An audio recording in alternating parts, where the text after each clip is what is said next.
Welcome into the Todd Bowles Show. Casey Phillips here with head coach Todd Bowles. First of all, congratulations on a great win and NFC South champions 4 straight years in a row, and now the only NFC team to make the playoffs in the last 5 years. So, yeah, right? So there we go. Tell me, listening to that and thinking about this team, and it's gone under some changes even during that, of just how proud you are of this group and the consistency that you guys have had these last 4 and 5 years.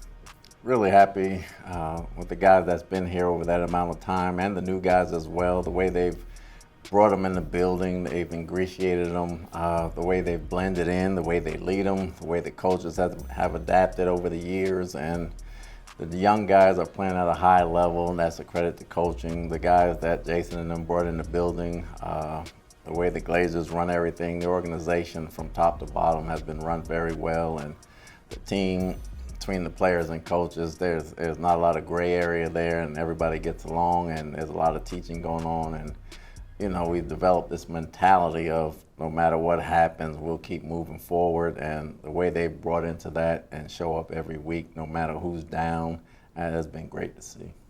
And then what were the emotions like for you, the players, coaching staff, when you look at the fact that it's the division on the line, playoffs on the line, Mike's streak on the line, that there felt like a lot of things happening, coming together in this game, and then it also is against the division rival. So how did this feel unique or different from just even an emotional standpoint coming in? Well, we knew it was going to be a dogfight. You know, they play us tough all the time, especially they came up here last year and beat us pretty good. So being down by 10 and then being down by a little bit, double digits in the second half, you didn't think about the streak at the time. You're trying to win the ball game. Once you got the ball game in, you know, the streak immediately came into play, and I'm just happy we got it for him. So happy for Mike. He does so many things and has done so many things for this organization, for guys on the team that you don't even see or hear about. And he's just a hell of a guy. He's a hell of a player. His legacy should stand for a long time, and you can't say enough good things about him. That was some of the most emotion I feel like I've seen out of Mike as well. Was that cool for you to see how much it meant? That was the most excited I have ever seen him, and I am proud that I got to see it. Yeah, and got to be a part of it. And so tell me about these discussions that happened. About getting him the streak, how all this gets played out, of when it comes into play, how you guys talk about it, and the play you decide to dial up. I mean, take me through all of that. Well, we got down right before Bucky scored. We knew we needed 5 yards. We thought we'd get the first down. We didn't know we'd get a touchdown. The accidental touchdown. We were going to get it after that.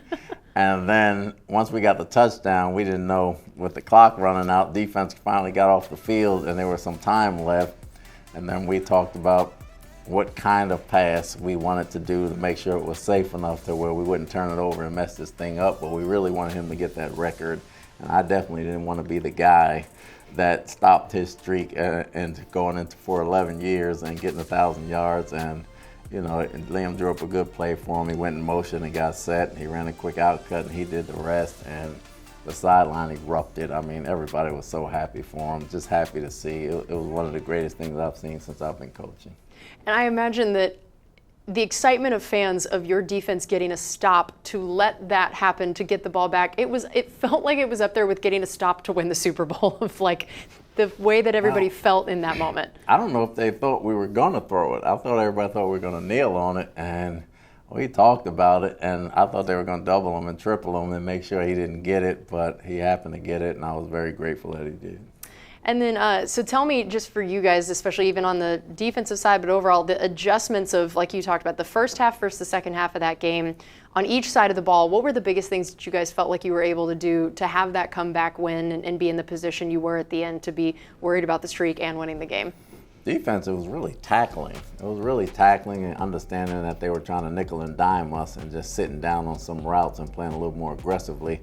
Offensively, it was more from a penalty standpoint, and we kept shooting ourselves in the foot, getting holding penalties, starting 1st and 20, 2nd and 15, and we couldn't get from behind the 8 ball. So once we got that under control, we felt like we had a good shot to at least come close and hang in the game, and we did.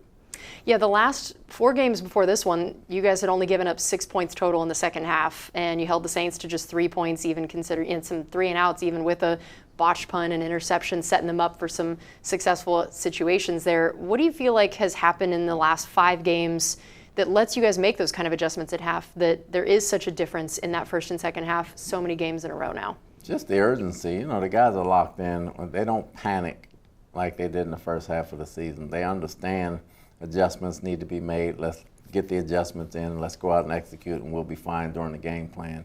And we won first down in the second half. We didn't win it in the first half. We won it in the second half, so we got a chance to dial up and get some pass rushes in the second half that kind of put some pressure on the quarterback. And let's talk about Baker's game. He finished 21 of 32, 221 yards, 2 touchdowns, and an interception, and then, of course, 68 rushing yards as well. Tell us what stood out to you about his game, and specifically even just the way he was able to use his legs to impact it as well. The biggest thing were his legs in the second half, obviously, especially when we were backed up and he got a big run out of there. He got 2 more runs here and there, but he can see the rush. He understands when it's wide open, when he can take off. And I thought those scrambles were huge. We needed every yard. He came up with some big first downs for us. Played a tough, played a gritty ball game, played winning football, got Mike the record, got us the win. So he filled out the full gamut, and we love the place and the mindset he's in right now. Yeah, I mean, he joined Tom Brady as the only quarterbacks in team history to throw for 40 touchdowns in a season, finished the season establishing new career highs for himself in completions, completion percentage, passing yards, net yards per pass attempt, passing touchdowns, passer rating. I mean, it's just wild to see what this season has been like for Baker in his career overall, and then also just what it means about this offense. So hearing those stats about, him and Tom Brady and then what he's done compared to even the rest of his career, what does that say to you about him this year and in this offense and what's worked so well? It's great to see him flourishing in this offense. Obviously, the stats and the numbers are outstanding. I will never put Baker and Tom. They're 2 different people, 2 different quarterbacks. Everybody compares the numbers. We had Tom. He's played a long time. His longevity will always stand. But Baker's carved a new area out for himself, and he has his own lane that he's running in, and he's not worried about anybody else's lane. And we love the lane he's running in right there. It says a lot about him and Liam being on the same page, the way he studies, the way he grasps the game and takes coaching, the way he can get everybody in the right play and still make plays on his own and still be a winner, says a lot about the man. All right, we're going to take a quick break here on the Todd Bowles Show. We'll be right back.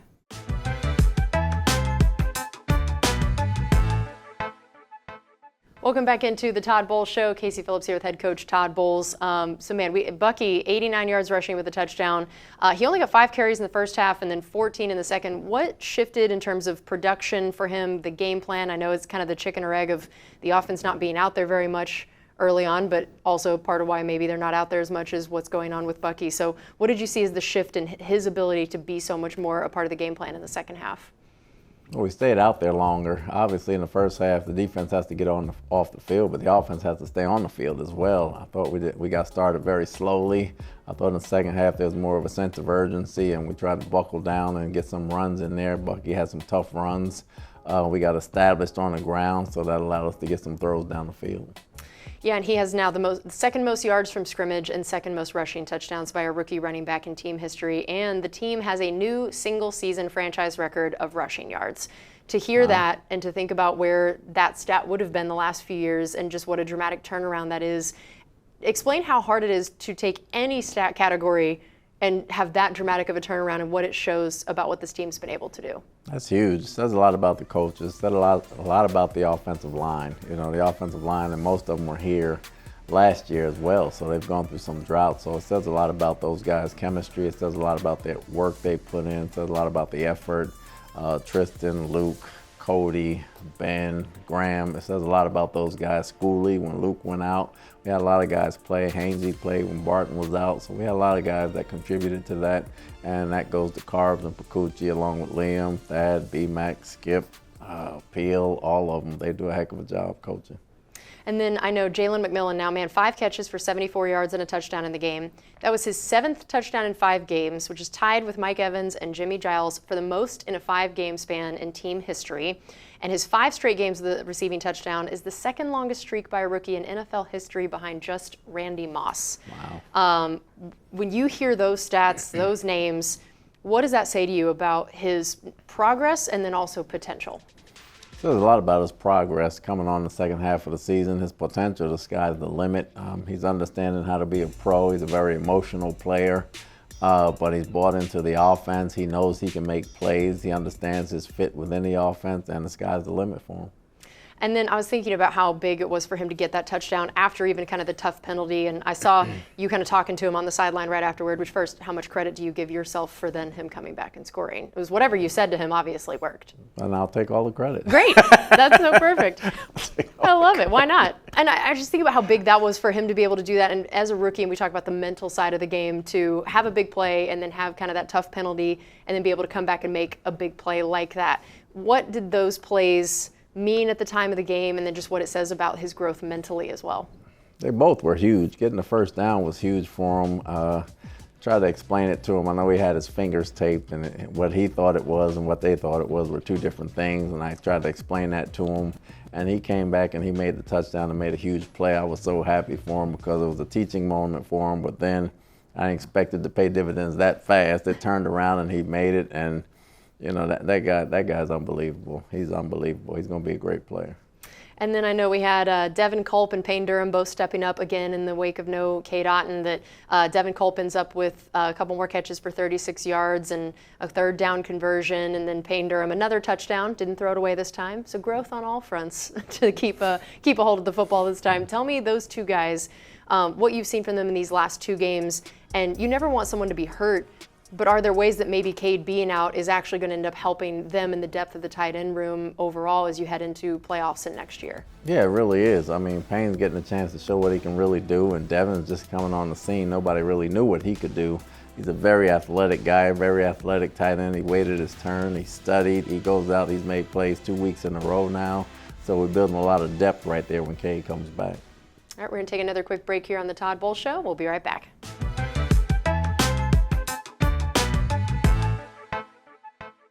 Welcome back into the Todd Bowles Show. Casey Phillips here with head coach Todd Bowles. So looking at your defensive side, I know especially early on, how much was the time of possession a challenge for the way you were using the defense and trying to make sure guys stayed fresh going into the game, knowing that it's tough to start out a game having to be on there for so long?